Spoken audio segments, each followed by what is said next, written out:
Priatelia, aktuálne sme zažili naozaj obrovský vietor, dážď, potopy a hlavne sa to dotklo Rakúska, Nemecka, Českej republiky, Poľska, no a v západnej časti aj Slovenska.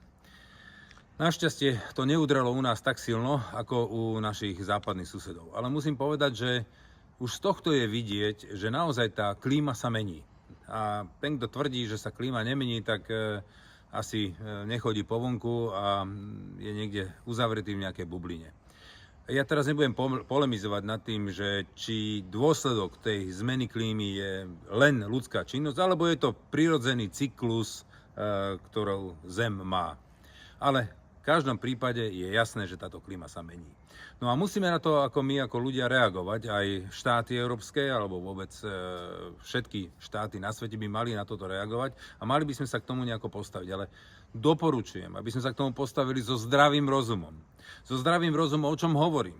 Viete, my sme si teraz tu dali rôzne Green Dealy a dali rôzne, ja si myslím, až fantasmagorické proste predsavzatia, ako zrušenie spaľovacích motorov a ja neviem, neutralita CO, neutralita do neviem akého roku, tuším 2050.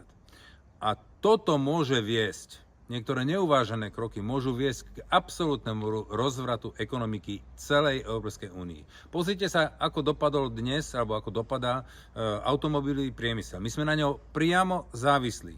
Napríklad taký Volkswagen, kde je zamestnaných cirka 10 000 ľudí, tak na ňo sú naviazaní možno 100-150 000 ostatných zamestnancov, ktorí dodávajú služby tomuto Volkswagenu.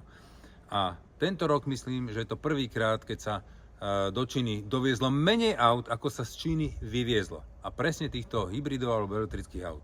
To znamená, že dávajme si ciele reálne. Buďme prosím realisti. Každý má rád prírodu, každý ju chce chrániť. Kľudne buďme ekoaktivistami. Ale prosím vás pekne, s rozumom, aby sa z nás nestali ekoteroristi a nerozvrátili si vlastný život. Pekný deň.